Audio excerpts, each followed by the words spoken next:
Hola, bienvenido a su programa Letras de Café. Soy Marino Berigüete. Y yo, Lisa Mabel Collado, y estoy muy entusiasmada de darles la bienvenida al primer podcast Letras de Café. Bienvenido a Letras de Café. Les hago la base nivelar. En el día de hoy tenemos dos temas.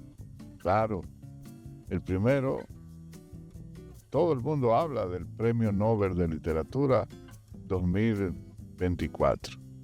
Y en el segundo bloque estaremos hablando con la letra andante. Estaremos hablando con el inmenso Mateo Morrison. Plato fuerte. Marino, la expectativa de cada año siempre de la concesión del Premio Nobel por la Academia Sueca en octubre siempre genera mucha expectativa en la comunidad internacional de lectores y de amantes de la literatura. Pero este año fue una sorpresa mucho mayor porque rompió todas las quinielas. Siempre, yo pienso que el Nobel cada año castiga a los que suenan mucho. Porque el año pasado incluso Fosse estuvo, ¿no? Joe Fosse estuvo. Sí. Y se creía que podía ser él, pero era el más joven. Y este año justamente yo no pensé que se lo darían a Han Kang, una autora Hans Kang, surcoreana. que no es norcoreana. Y sobre todo por la edad, 53 años. Hacía muchos años que no se otorgaba el premio a un escritor tan joven. Parece que se está imponiendo el tema de la alternabilidad, de dárselo a un hombre, a una mujer, porque hace 2 años se lo dieron a una escritora francesa y ahora luego a Fosse, el escritor noruego. Y siempre se ha dicho que el Nobel se da por razones geopolíticas y por lo políticamente correcto, porque se lo dan a un escritor que representa como a una etnia, a una cultura, a una región. La verdad que el Premio Nobel de Literatura tiene desde hace unos años varias críticas. Sí. No hay una satisfacción completa.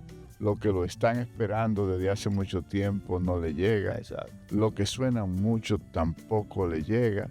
Sin embargo, como dijo un escritor que ella estaba cenando esa noche con su hijo, recibió la llamada de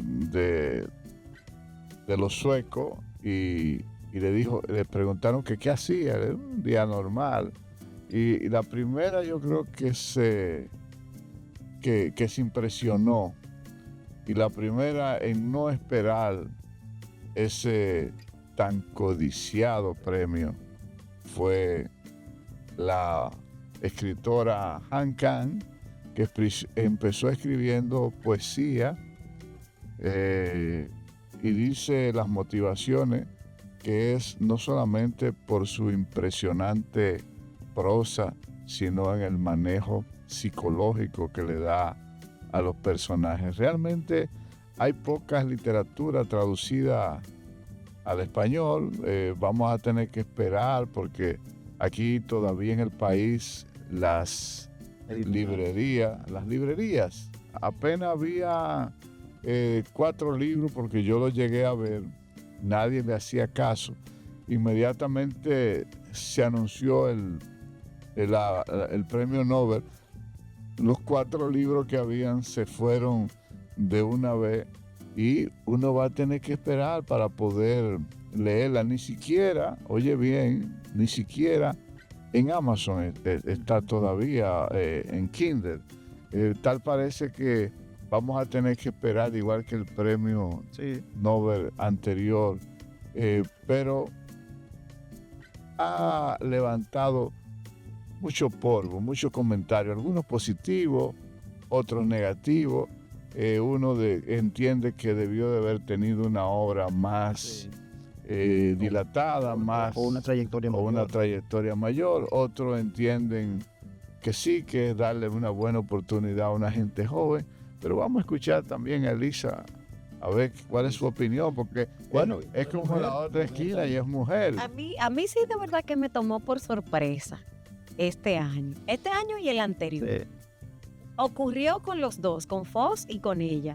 de que yo no los conocía a los dos. No había leído nada de su producción literaria. No, o sea, eran autores desconocidos para mí. Obviamente yo no soy una crítica literaria, yo lo que soy es una lectora curiosa, pero me ocurrió básicamente lo mismo. Yo lo que sí creo es que yo creo mucho en la trayectoria, en el esfuerzo, en la identificación de ese recurso literario con la gente, en hacer la fila, y que no por el hecho de que en mi caso, que soy mujer, uno sea mujer, debe ser merecedora de algo por el hecho de ser mujer, sino porque las condiciones... O por cuotas, ¿no? O por cuotas, sino que las condiciones se hayan dado para que así sea.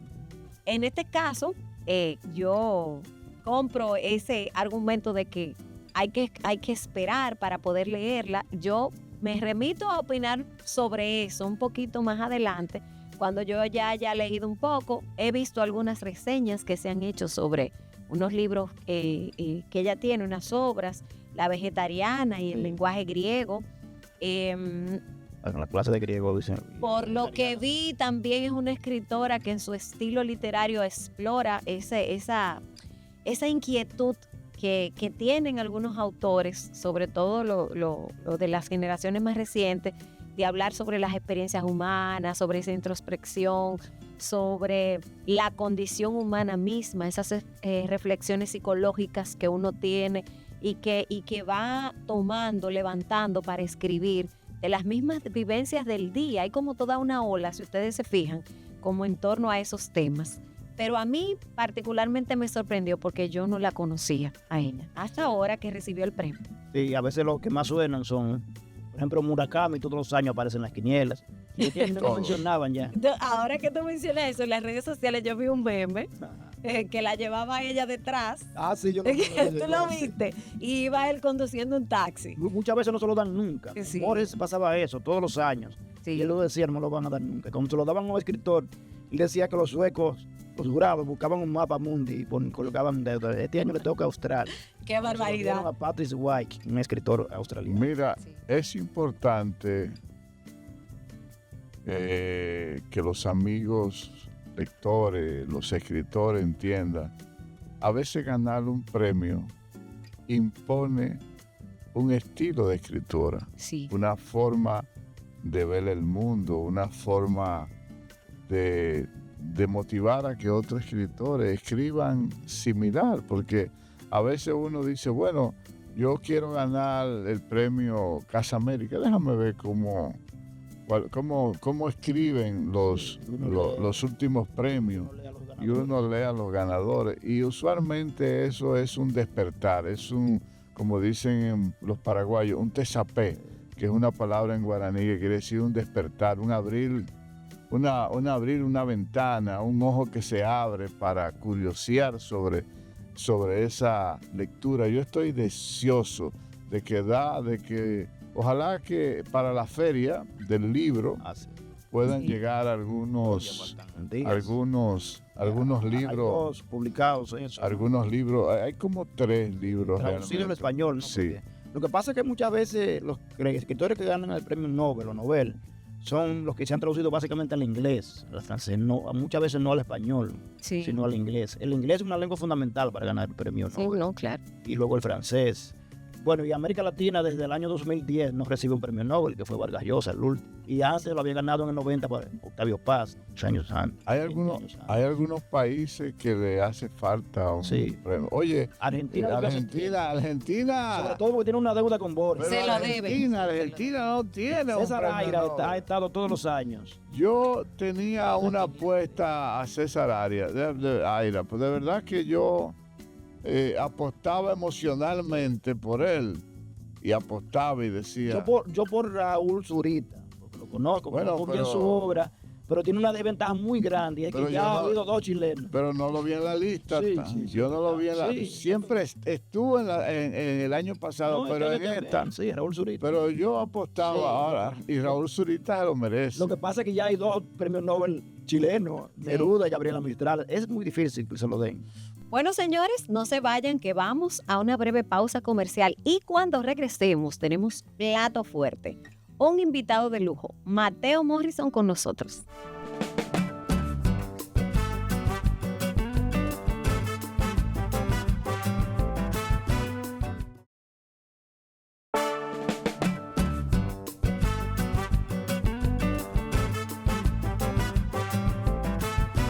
Continuamos esta mañana con Letras Café. Por fin, Basilio, qué gran invitado tenemos hoy. Sí, así es. Nuestro primer invitado es un invitado excepcional, porque un invitado de esta naturaleza para inaugurar el primer programa, Lisa, es realmente empezar en una sopa de letras, porque hablar de Mateo Morrison no es solamente hablar de poesía, es hablar de cultura, hablar de una historia, hablar de un promotor, hablar de un creador. Hablar de Mateo Morrison es caminar entre palabras. Así es. Así, bueno, y también porque Mateo en gran medida guarda la memoria histórica de su generación, la generación de posguerra o de joven poesía, como se le llama, y también por ser de los artífices de la creación del grupo La Antorcha, un grupo que produjo grandes poetas como Alexis Gómez Rosa, Soledad Álvarez, Enrique Eusebio, y desde luego porque Mateo ha sido también como mentor de otras generaciones, como por ejemplo la generación de los 80, con la creación del taller literario César Vallejo en la UAS en el año 1979. Bueno, en fin, Mateo es parte de la historia viva, aún, de las letras dominicanas y sobre todo de la poesía. Y eso ha sido una especie como de bujía inspiradora para los demás poetas que han seguido sus pasos y que estamos aquí justo en este programa. Y que además todo eso está vinculado con sus compromisos sociales y políticos que sí se expresan en su poesía y en sus obras. Así es. La verdad es que es un verdadero honor tener un embajador, no solamente literario, sino culto. Sí. Bienvenido, No hay Mateo. duda de que con una introducción así, uno entonces se cree ciertamente que es importante estar en un programa de este nivel, de estrés. Bueno, yo pienso que iniciar Letras de Café es un aporte más que hacen ustedes al desarrollo cultural de nuestro país, a la necesidad de fortalecer los valores identitarios, a pesar de que ya los valores identitarios son parte de los valores a partir de la globalización de los valores del mundo. Y eso es sumamente importante, porque vamos, de seguro, cuando nos referimos a la cultura nacional, estamos hablando de parte de la cultura universal y de una interacción permanente en lo que yo llamaría diálogos de cultura, que es lo que construye todo este proceso, ¿no? En el ámbito literario, en el ámbito histórico, en el ámbito musical, en el aspecto de la antropología cultural, que permiten conocernos y conocer y ser capaces de construir verdaderos espacios de cultura, aún en los momentos difíciles en que vive el mundo, en los momentos complejos, ¿verdad?, en que vive la humanidad. Apostar por la cultura, apostar por la poesía. Por ejemplo, José Martí, el gran José Martí, el gran poeta, el apóstol, y Rubén Darío llegaron a pensar y hasta decir que la poesía era más importante para un país que la industria. Y en ese tiempo un poco se rieron de ellos, ¿verdad? Porque decían como que era una exageración, en un momento de desarrollo industrial, como la poesía va a ser más importante. Pues ahora yo pienso que tiene más vigencia lo que decía Rubén Darío y lo que decía Martí, porque la poesía tiene ahora mucho más vigencia que la industria. Las industrias están desapareciendo con la construcción de conocimiento que no necesitan tantas herramientas y tantas cuestiones físicas como antes. Y la poesía sigue fortaleciéndose en el mundo. Mateo, el objetivo del programa, desde su inicio, es acercar nuevos lectores a los libros, es humanizar las letras tomándonos una taza de café. Y es una pregunta que siempre me imagino que te la hacen en los programas. Pero ¿cómo empezó Mateo Morrison a acercarse a la literatura? Bueno, Esa pregunta es interesantísima a cualquier escritor o a cualquier gestor cultural. Yo estoy caminando hace un tiempo en dos direcciones que se unen, que es la gestión literaria y la gestión cultural en términos generales. La escritura y la lectura, por un lado, y por otro lado, incentivar la política cultural, la gestión cultural. ¿Cómo comencé? Bueno, yo me puse a pensar en estos días, no me había detenido tanto, que el hecho de yo encontrar en mi familia, mi padre que era jamaiquino, mi madre dominicana, el hecho de yo encontrar, por ejemplo, la Biblia en mi casa, que mi papá la tenía de forma permanente, pero mi abuela era adventista y también tenía la Biblia. Y mi madre, que para disentir de ella, se hizo católico. Entonces yo estaba en 3 religiones y todo el mundo entendía que había que leer la Biblia. Pero cuando yo lo leí, yo me detuve en el Cantar de los Cantares, porque es uno de los poemas eróticos más hermosos que se ha escrito. Pero no me atreví a decirle a mi familia que a mí me gustaba porque era erótico. Pero me entusiasmaba mucho volver a leer el Cantar de los Cantares. Y por eso después, uno de mis poetas preferidos es San Juan de la Cruz, porque de ahí viene la poesía cántico, la poesía mística, el cántico. ¿Y qué sucede? Que yo pienso que ese fue el inicio. Y eso fue el inicio, y sí, en el campo de la poesía. Y mi padre tenía un libro, El Paraíso Perdido, que era el libro que él más amaba, de John Milton. Y por eso mi hijo se llama Milton, porque él le puso el nombre a todos los hijos míos mientras tuve los 4. Sí, una tradición. Sí. Cuando nace el primero, él dice, él se llamará Nelson. El comandante Nelson de la tradición inglesa. Claro. Y ya. Y se va a llamar Nelson Alejandro. Por Alejandro, ya él le puso el nombre. El segundo se va a llamar tal, el tercero se va a llamar, el cuarto se va a llamar Franklin. Entonces todos respetamos eso. Eso fue los primeros 4 hijos, o sea, Nelson, Josan, Milton y Franklin. La segunda etapa, que son las 2 hembras, Berioska y Samantha, ya ahí mi padre había trascendido a los cielos. Y entonces nosotros nos atrevimos a ponerle nombre a Berioska y a Samantha. No sabíamos cómo ponerle a Berioska. Y hubo, como ya era democrático y podía poner cualquiera, no solamente mi papá, habían 10 nombres para Berioska y nadie se ponía de acuerdo. Hasta que vino el ballet ruso, Iluminada me dijo, pero tú no vamos a ver el ballet ruso. ¿Y cómo se llama Berioska? Así se va a llamar. Y después, entonces vino esa cercanía con la poesía, vino con la familia. Mi abuelo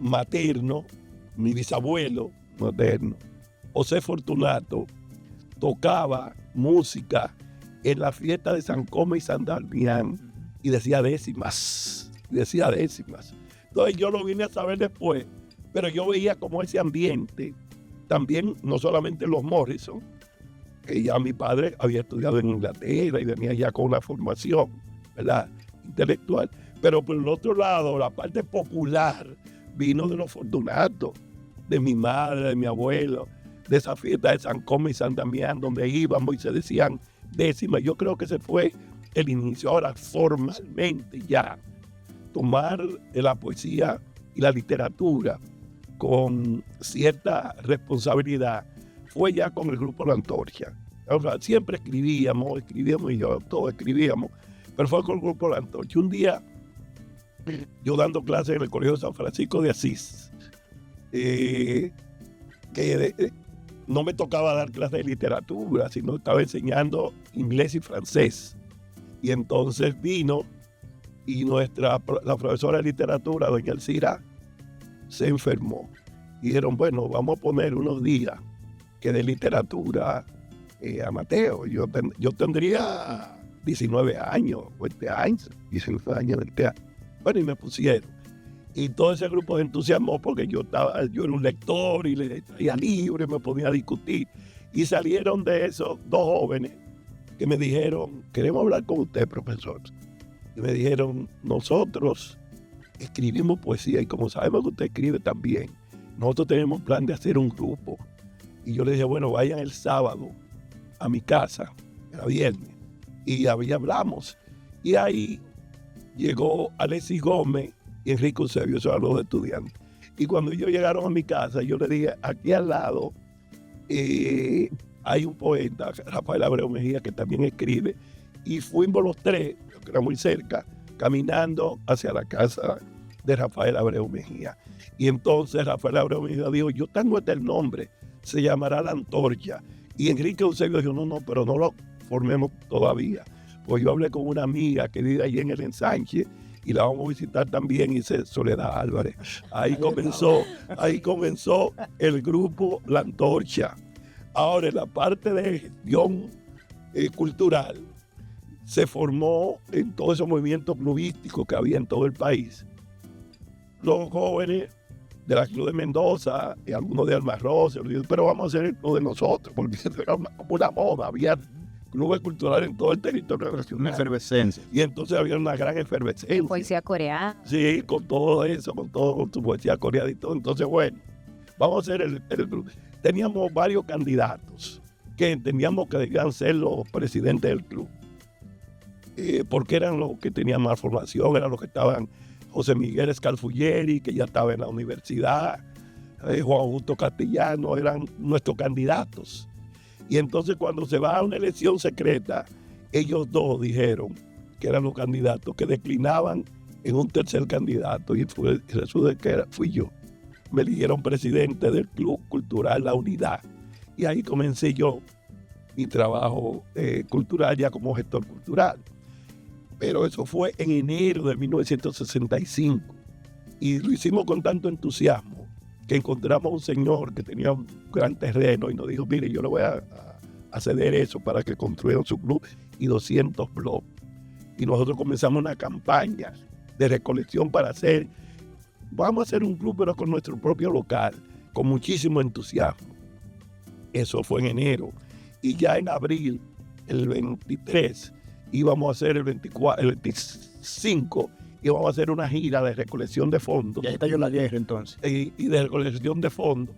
Y teníamos todo preparado.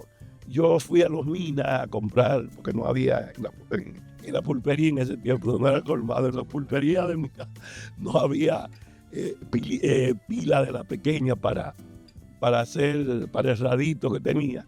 Y fue en Los Minas, oí yo el discurso del doctor José Francisco Peña Gómez y salí corriendo, no para mi casa, sino para la casa de Juan Augusto Castellano, que era el secretario general de la célula Daniel Fernández del 14 de junio, de la cual yo formaba parte.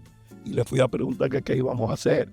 Él dijo, hay que tener cuidado, vamos a llamar a Cocuyo Báez, que está vivo, que era nuestro jefe político, y Cocuyo que hable con Fafa. Y entonces cuando llamó por teléfono, nos dijeron que tuviéramos cuidado, que no saliéramos, porque podía ser un gancho, ¿verdad? Que podía ser un gancho.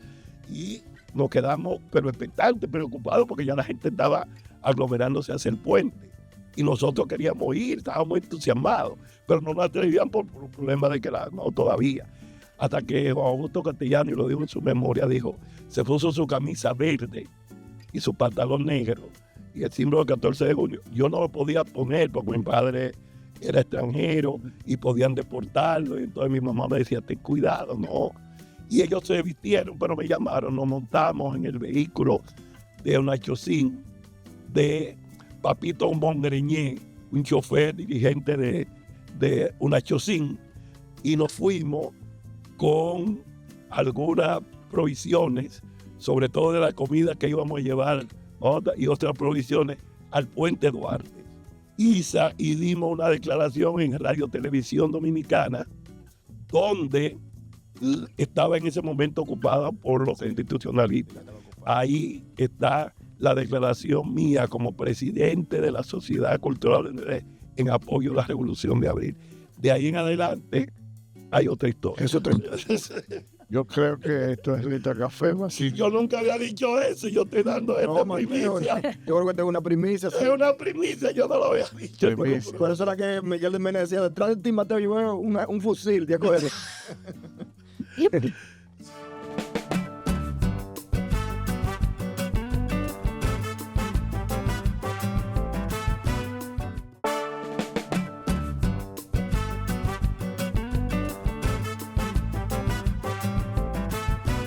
Pero hay algo que no sucede siempre en los poetas.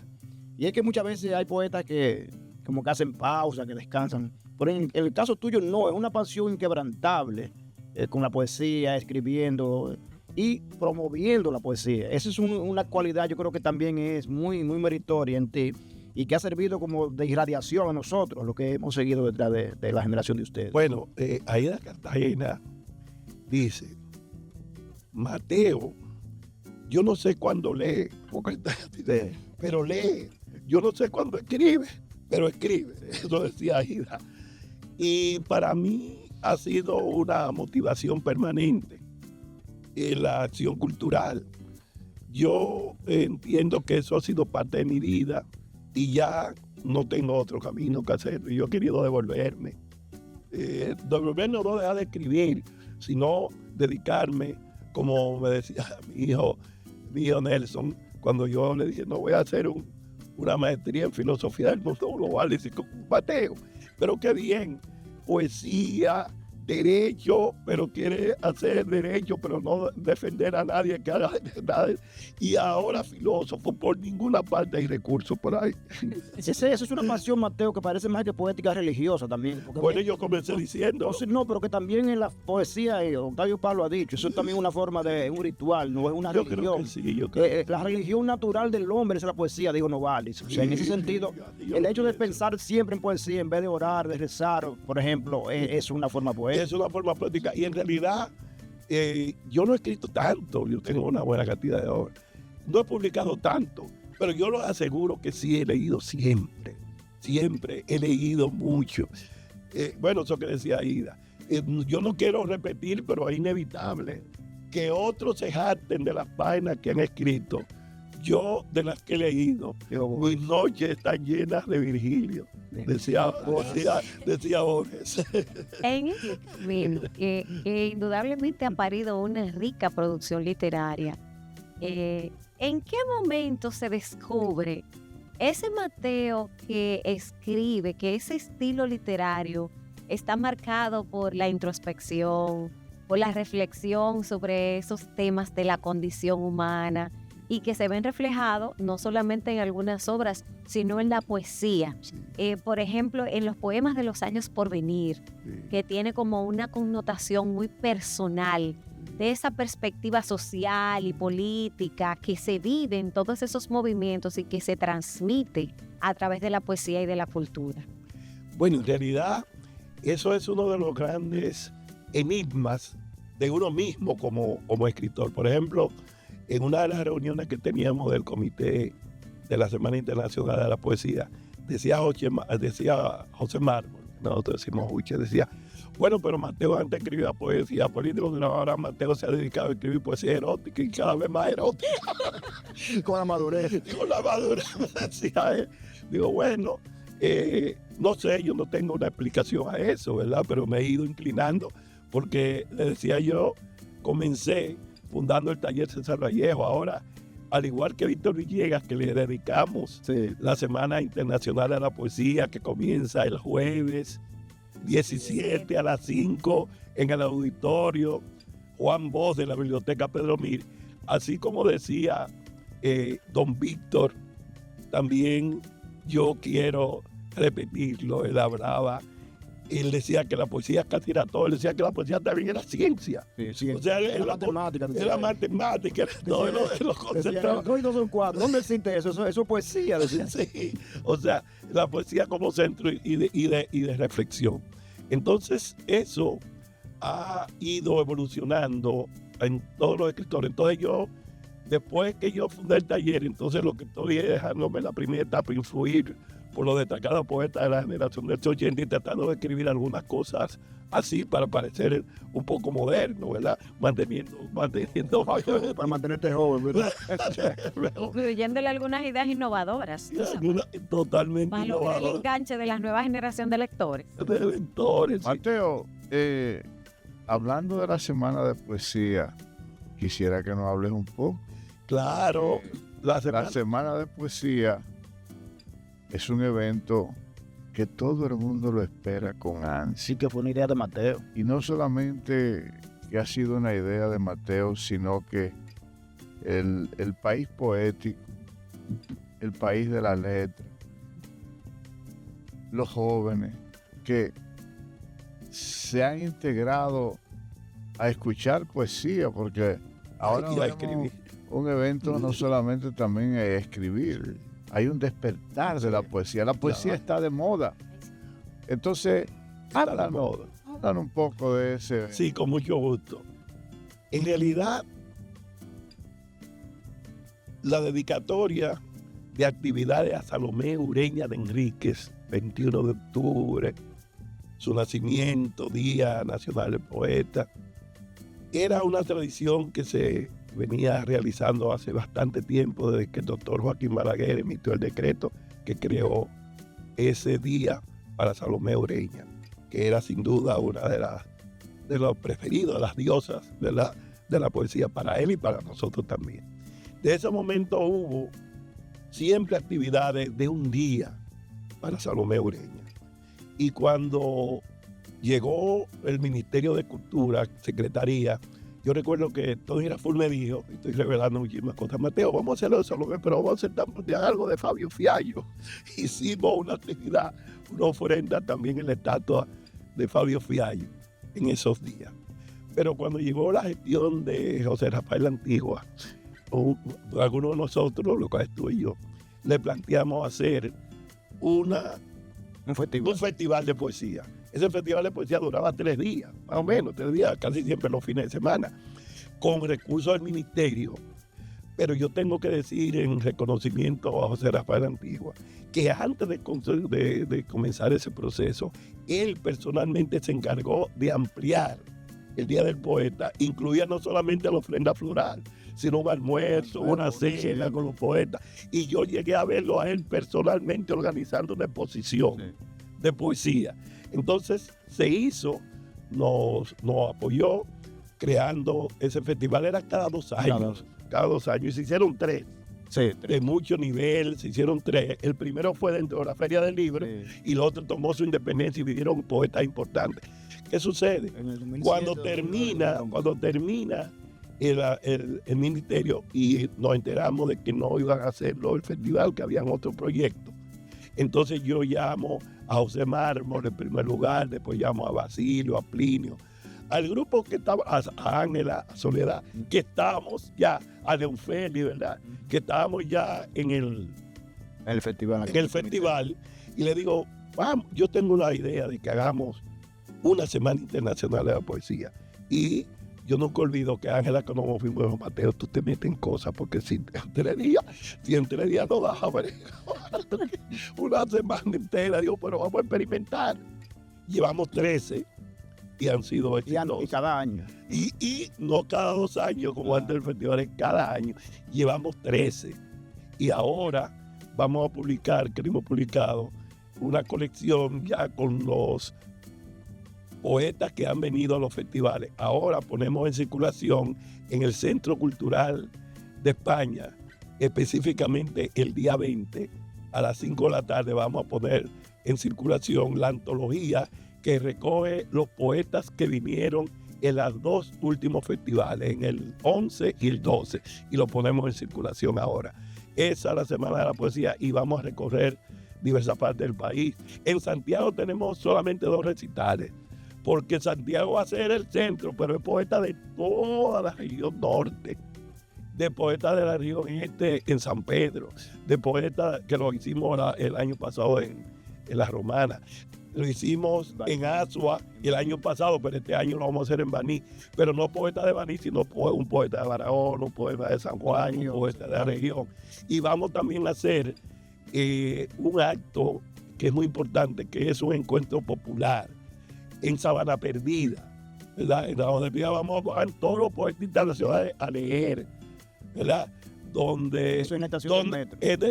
Donde en la estación del teleférico hay un sitio ahí. Hay una explanada. Hay una explanada y ahí vamos a hacer una lectura con los poetas internacionales y nosotros, pero también vamos en la hora de la poesía a 12 centros educativos, escuelas y colegios.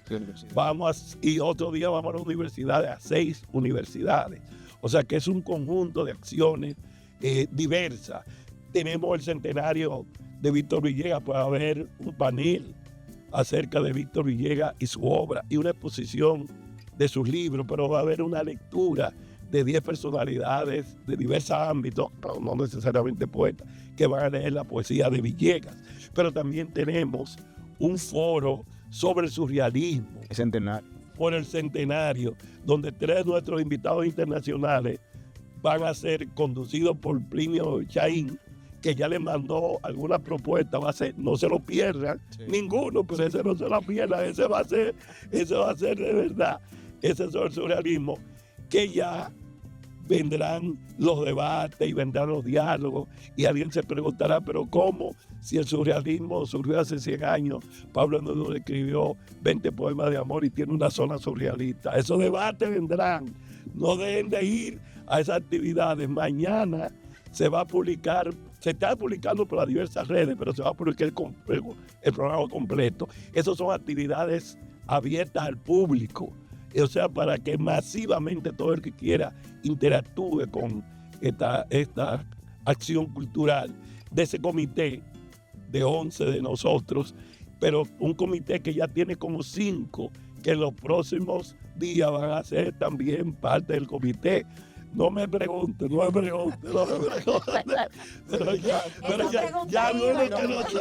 ya algunos que lo saben, porque ese comité lo vamos a ampliar, y lo vamos a fortalecer, y un comité de asesores, ahora y con sus estatutos, ahora para fortalecerlo, para que sea cada vez más inclusivo, ¿verdad? Donde haya también, aparte de la ampliación del comité y los asesores, hayan subcomités regionales de la Semana Internacional de la Poesía. A la verdad, yo creo que Letras de Café está viviendo hoy un momento surrealista, porque al parecer André Breton pasó por aquí, esa famosa fotografía de él con una niña cargada que siempre decimos orgullosamente que pasó por aquí, pero verte a ti, Mateo Morrison, hablar de la poesía es como si cobrara vida,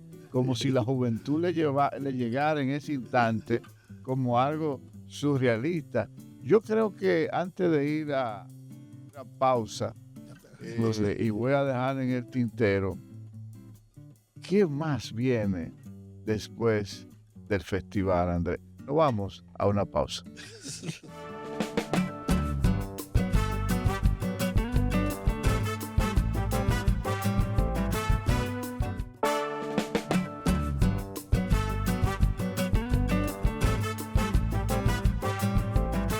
Seguimos con Mateo Morrison.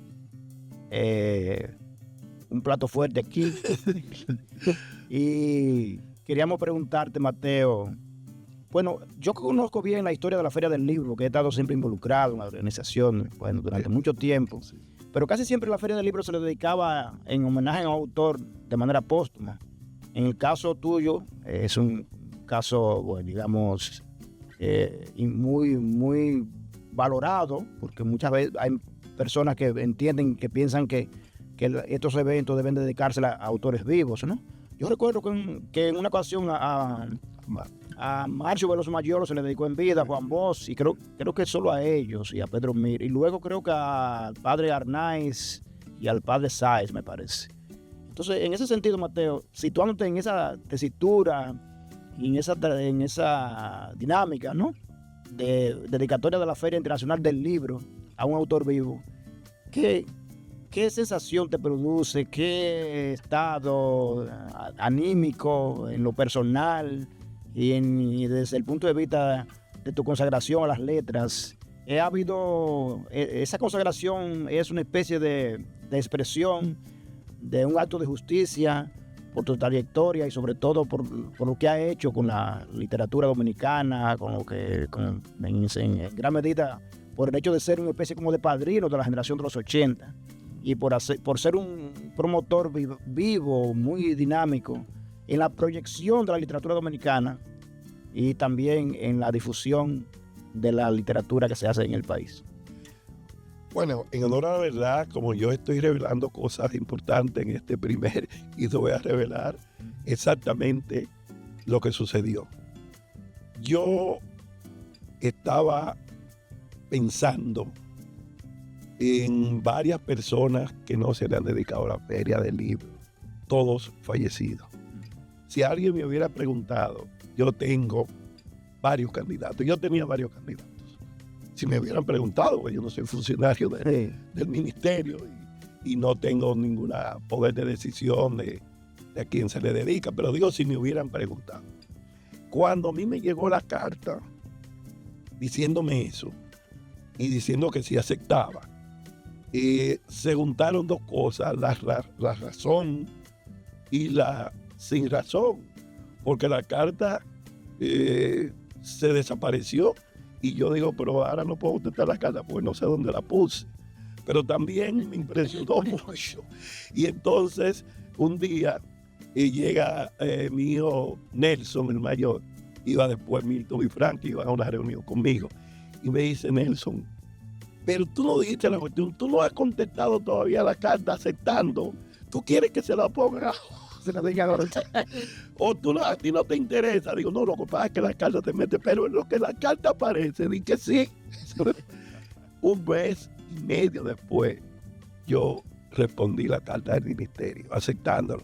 No voy a decir que porque, por otra razón, que no fuera, porque me sorprendió, pero me llenó de mucho entusiasmo, porque yo dije, ven acá, pero yo creo que no me la están dedicando a mí, probablemente se la están dedicando junto conmigo a Alexis Gómez, a Norberto James, que ya se fueron, a Enrique Eusebio, y a otros que están vivos, que también se lo merecen. Entonces, como yo. Y también en el sector cultural se la están dedicando a Jimmy Sierra, que se pasó toda la vida en el movimiento cultural popular, para decir algunos. Y se la están dedicando también a Felipe Medrano y a otra gente que se han pasado todo el tiempo en el movimiento clubístico, tomando hasta toda esa etapa y haciendo todo eso.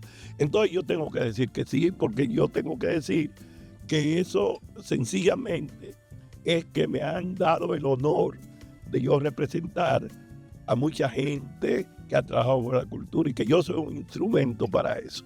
Ese es mi respuesta. Además dice un refrán que los homenajes no se rechazan. Pero yo creo que es un gran homenaje no solamente para Mateo Morrison, sino para la generación que él representa realmente. Esa generación sacrificada con la palabra, esa generación que en un momento determinado fue perseguida por la palabra, esa generación que no solamente sirvió para crear conciencia con la palabra, sino también es una generación que sirvió para estimular a que otros siguieran detrás de sus pasos, cultivando la palabra. ¿Qué tú crees, Lisa? Sí, sobre todo porque fue una época marcada por muchos acontecimientos sociales en los que tal vez no se entendía el mensaje que era que estos muchachos en esa época querían difundir. Y siguiéndolo en esa misma línea, Mateo, ¿cómo se puede desde la literatura, la poesía, el ambiente cultural, rescatar lo mejor y proyectarlo hacia una juventud dominicana en el ambiente local que en este momento está viviendo una etapa social un poco convulsa en esos términos? ¿Cómo nosotros rescatar lo mejor y hacer que se involucre más la sociedad? O sea, ¿qué se está haciendo para que la sociedad se involucre más en los temas culturales? Lo digo porque yo sé que tú también has trabajado mucho el entorno social y político. Y por esas vías uno puede canalizar muchas herramientas, muchos instrumentos sociales que permiten esa integración y esa vinculación de la juventud, sobre todo en el ámbito cultural. Hay un papel esencial que se tiene que interactuar la lectura y la escritura. Y eso tiene responsabilidades de la familia. Sí. Tiene responsabilidades el entorno en que uno vive. Pero tiene responsabilidades el Estado a través de sus organismos. Y el Estado dominicano ha hecho aporte, pero hay una deuda cultural muy grande. Hay que hacer mucho más. Sí. Hay que hacer mucho más, hay que trabajar más y hay que trabajar unidos en función de por encima de las visiones religiosas o políticas. Hay que fortalecer la identidad cultural y el trabajo de nosotros. Y eso es un papel también del Estado, de la familia, pero también del Estado y también del sector privado y también de la sociedad y también de los individuos. Y tenemos que hacer más.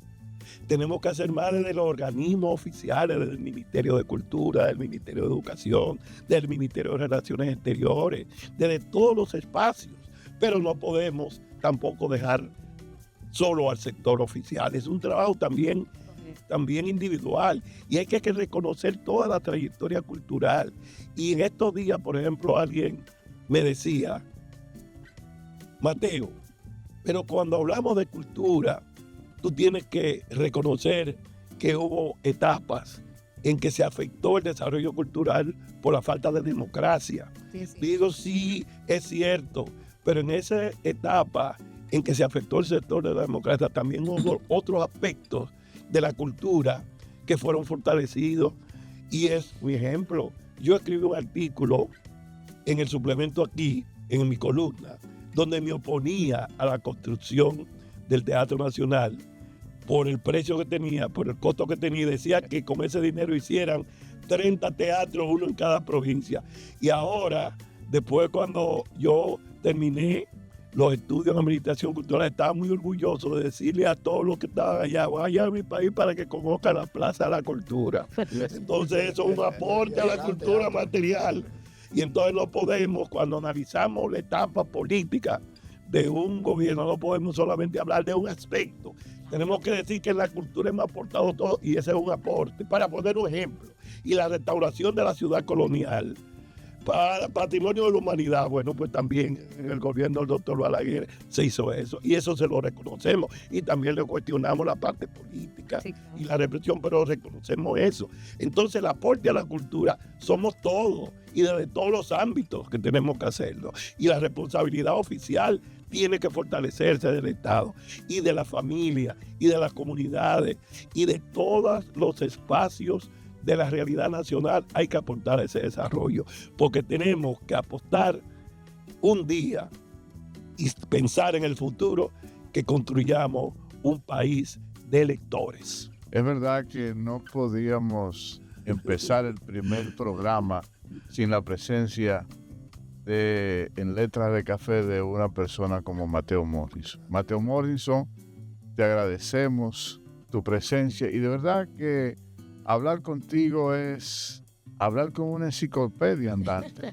Por lo tanto, qué generosos son ustedes. Gracias. Por lo tanto, la historia en paz. Siempre Letras de Café estará siempre esperándote con una buena taza para que regrese. Muchas gracias. Gracias a ustedes por invitarme. Es un inmenso honor. Un honor para nosotros. Sí es.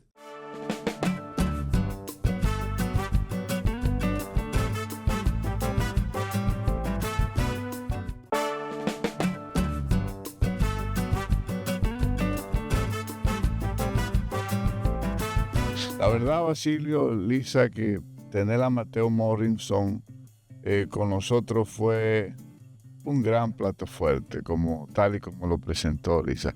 Mateo Morrison es la literatura andante, es la historia, la enciclopedia de la poesía andante. Qué gran programa hizo Mateo. Sí, hay quienes dicen que Mateo es como una especie de conciencia poética, como que es vive en un estado poético, así como vivía Manuel Cabral. Y así es como son los poetas, y así deben ser. Hubo algo que a mí me gustó mucho y que yo creo que se va a hablar durante todos estos días, y fue todas las primicias que él dio a manera de anécdotas históricas sobre ese proceso, sobre el crecimiento, sobre el descubrimiento, donde estaban sus fortalezas como escritor, como poeta, sobre esa sensibilidad social y política que tiene Mateo. La verdad es que es un gran lujo contar con un embajador literario y cultural para la República Dominicana. Es un orgullo, sí. Pero qué duro es el tiempo. Tan duro que cuando cae como piedra, y esa piedra que nos cae encima. Uno quisiera seguir hablando aquí de poesía, de libros, pero el tiempo es tan duro que nos pega prácticamente a la pared. Señores, no hay tiempo para más. Como quisiéramos seguir con ustedes. Pero síganos en las redes sociales. Te esperamos la próxima semana. Hasta la próxima semana. Soy Marino Berigüete. Hasta la próxima semana. Lisa Mabel Collado. La difusión oficial sábado 10 de la noche y luego a través de nuestras plataformas digitales. Exactamente. Sábado a las 10, sintonicen. Hasta el próximo. Adiós. Bye. No se olviden de leer.